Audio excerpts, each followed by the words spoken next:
That should have never gone to the Board of Adjustment, because the HPC had full authority on that, and the downtown district is different than the rest of the city. And when I got here, I pointed that out, and they're like, oh. I'm like, it's no big deal one way or another, but.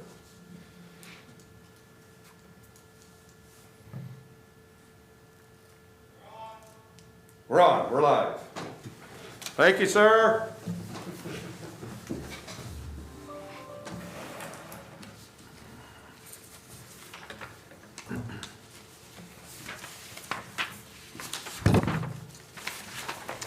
I believe we have a quorum. I would therefore like to call to order the meeting of the Board of Adjustment, City of Guthrie, Thursday, March 18, 2021. Are there any public comments? Oh, wait a minute, we need to motion and second that, don't we? For the Call to order? No, not necessarily. The main thing was the roll call, which we have a quorum, so we're good. Are there any public comments?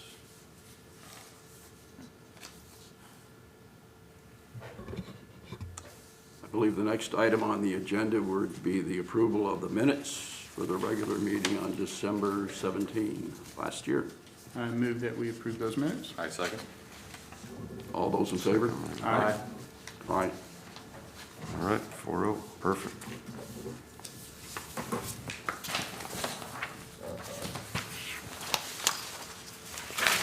Shall we move to the two applications we have on the agenda for this evening? There's a Board of Adjustment application number 21-001.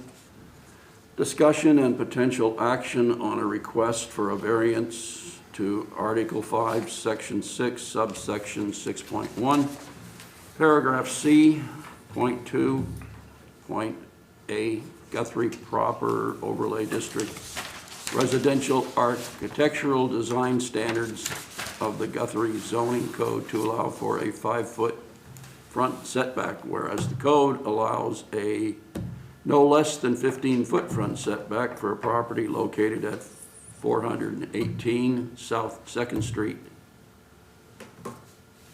Do we have a staff report on that? Yes, thank you, Mr. Chair. As you indicated, this is a variance for a front setback. When the Guthrie proper overlay district was created just last year, one of the things that was looked at was, or I guess it was an assumption that 15 feet was about the least or the closest that most homes were to the front property line, and so that's why that provision was put in there. When the overlay district was created, the intent was to ensure that there would be some flexibility with the front setback to make to keep all the homes relatively close, so you didn't have a home that was at 5 feet and another home at 25 feet, so you keep a visual consistency, if you want to say, of the homes in the area. Since that time, this property as well as a couple others have come up, and we realized that there's properties out there that are less than 15 feet. And so this is the case where if it were built at even the 15 feet, it would be 10 feet behind some of the existing homes. The neighboring home, I believe, is on the property line. To the north of that, they're probably anywhere from 5 to 10 feet off the property line. And again, across the street even, there are a couple that might be on the property line, but again, around the 5-foot area. So one of the things too that I pointed out in the staff report is likely the reason in this area that they were built closer to the property lines is these properties only have 100 feet of depth. Most of the original platted lots have 140 in that. So obviously that cuts down the area. And then another element of the overlay was to try to put the garages or have the garages in the rear yard. Well, once again, with a 140-foot deep lot, it's a little easier, even with a 15, 20-foot setback, but you start to get to a 100-foot lot, house, and try to put on a garage, it gets cramped very quick. So having all of those things come about, Staff recommends that the strict application of the zoning code does create an unnecessary hardship, and again, would create a inconsistency in the development of that area. So staff recommends that the variance be granted to allow for a 5-foot front setback. So with that, I'll give it back to commission if you have, or the board if you have any questions. And the applicants are here if you have any questions of them. Any questions from the commissioners to the applicant? Well, I was wondering, what is the use of the property? Is this just gonna be for residential, or is it gonna be some kind of, It is residential. just resident, okay? Yes, It's a house with a detached garage, is that what I'm saying? correct. Yeah, and this, and just for also, the sidewalk runs probably right on the property line. And like I said, they're gonna be 5 feet from the property line. But again, all of the development will be on their property. There'll be no encroachment onto the sidewalk or into the public right of way. Is there an alleyway? Yes. So you can enter and. On or both sides. Enter Yes. from the rear into a detached garage. Yes. So you don't need a driveway down the side. We'll still do the driveway down. Yeah, they're doing it, but they wouldn't necessarily have to. Yeah. Okay. The what? Oh, I don't think your mic's on. Is it on? I've got a blue. Oh, I'm sorry, the applicant, if you could step up, I'm sorry to answer the question. You wanna go up?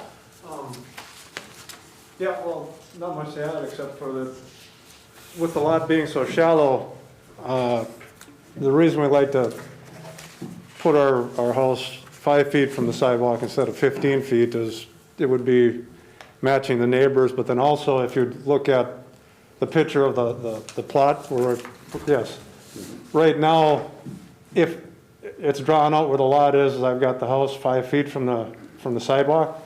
And between the back edge of my house and my proposed garage right now is at 18 feet. If I have to move the house back to the 15-foot setback, there's only going to be 8 feet between my house and my garage. And I just assume 18 feet works. I mean, it's comfortable. We stay within the variances with everything except, I mean, the 5-foot setback on all the sides of the property except for that front. Yeah. Whereas if we are able to push it up to that 5 feet like I show, we'll actually still be 5 feet further back from the sidewalk than our next door neighbor. So your drawing shows a 3-foot setback on the garage, is that right? Yes, 3 foot on, yep, that's allowed on the, It's allowed by code for a garage. okay. A standard accessory, a standard accessory structure that's a non-garage has to be 10 feet, but a garage can be within 3 feet of the alley. Okay. And if I remember that alley, that's gonna be pretty close to where that gas line is, just when you're building that, just, because I believe it's on this side. yeah, we'll have low, I mean, if the gas line is definitely in the way, we definitely will. Yeah, it's gonna be close, just for references. Oh, okay. I'm a plumber. Oh, okay. I've plumbed on that. Is this a house you're gonna live in, or is Yes. it one that's for sale? Yeah, we're gonna live in it.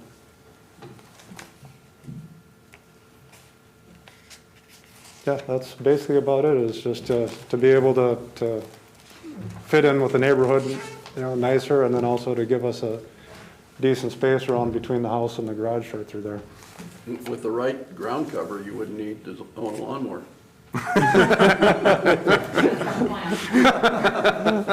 Yeah, our son will end up getting, we do have a riding lawnmower, but we're not gonna need it anymore.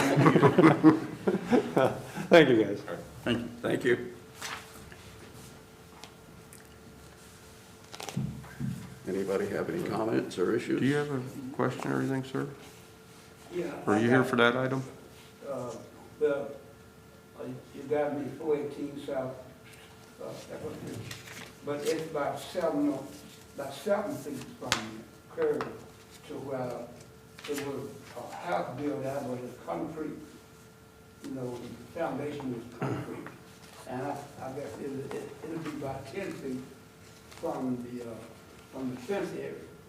And that's all I can say about it. Okay, so you don't really have any objection or concern? I figured you were here for that, so I didn't, I just didn't want to have you be left out. No. Okay, thank you. I move that we grant the variance. I'll second. All right. We got a motion and a second to approve. All those in favor? Aye. Aye. Aye. Motion carried. Perfect.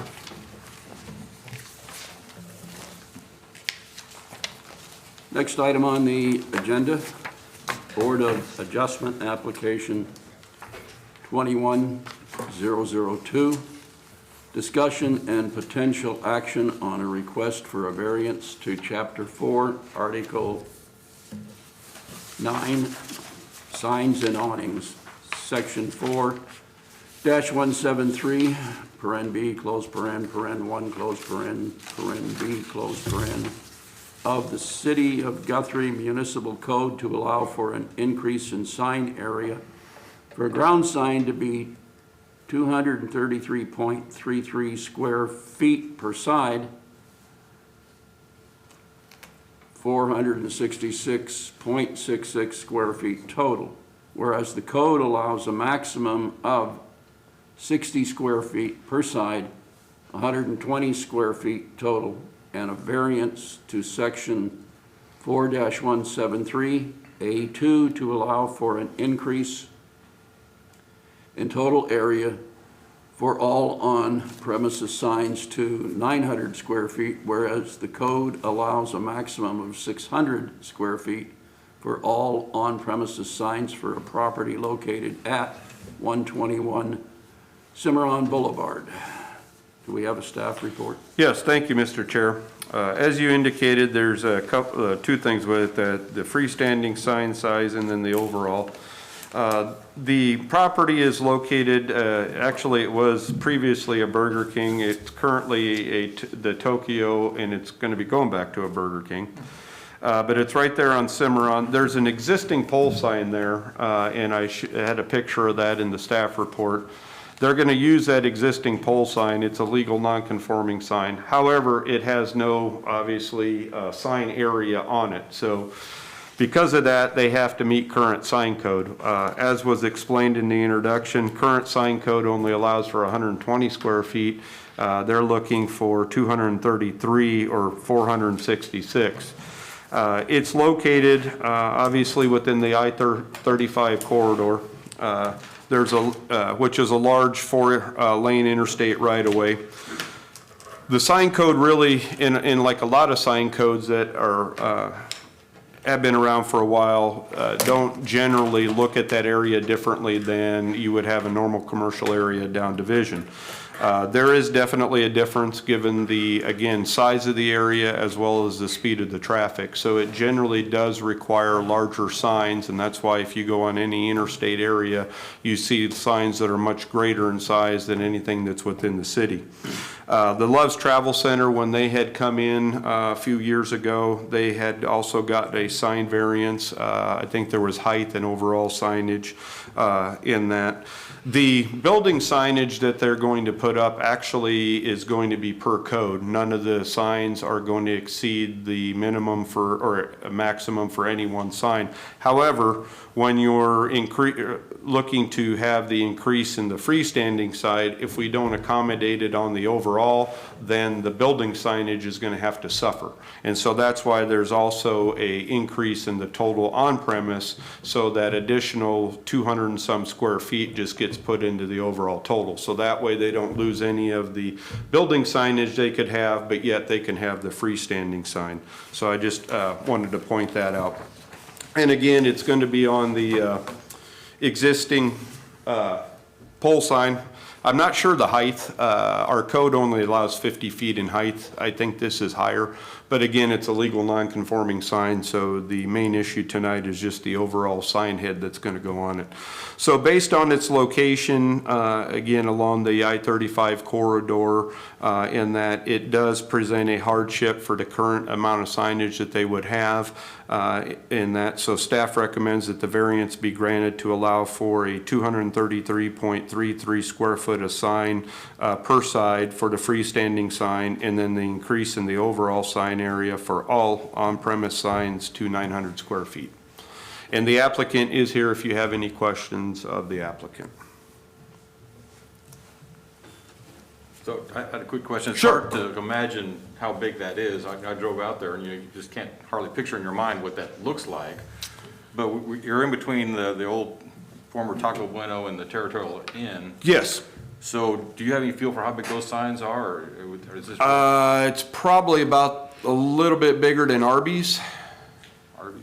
I would think so. Yeah, it's slightly, if you remember what Arby's has and their big one there.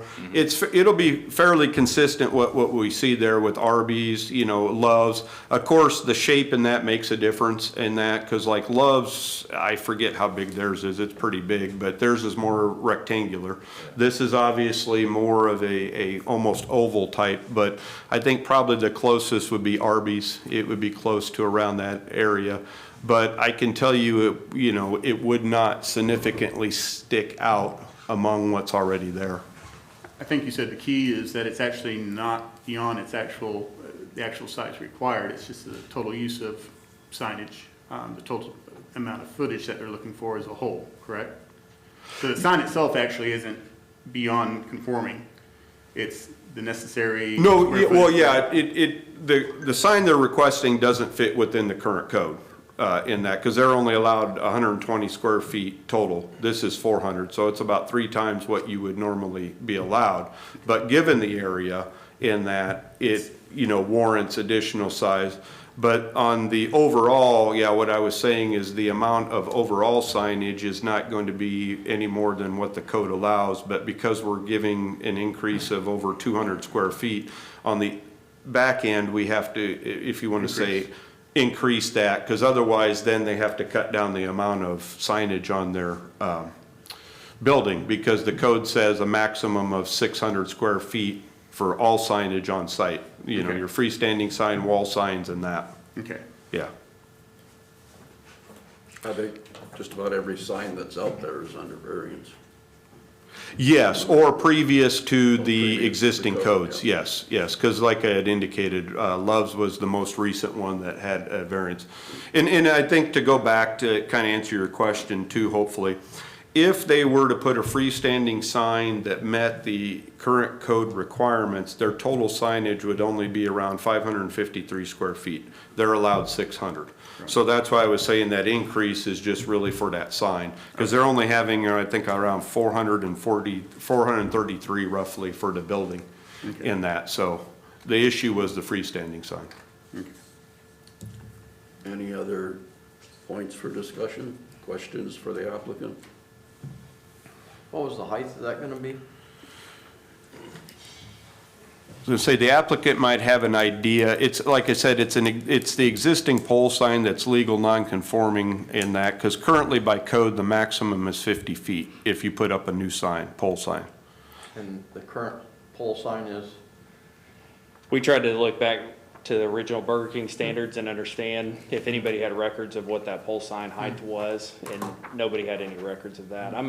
I believe it's about 50 feet tall as it is, and the head is about 16, so it put it about 66. Was your old sign the same as what you're putting up now? This is a new style. Burger King just changed their signage And it's larger this year. than before? It's a different, the old signs were just a round bubble, and this is, it looks just like that. It looks like an actual burger, so the shape's a little bit different, but it'd be the same size head. This is the same size head we put on the majority of the locations. Very good, thank you. Yes, sir.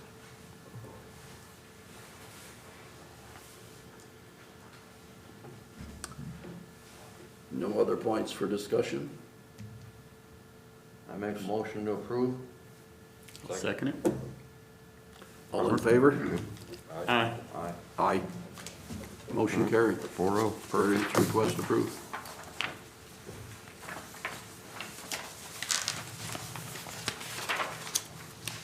We come to staff comment. Yeah, I have none. Thank you. Any comments by the members of the board? Good? If somebody would suggest a Motion to- motion Motion. for adjournment? Do we Second. have a second? We do. Meeting adjourned.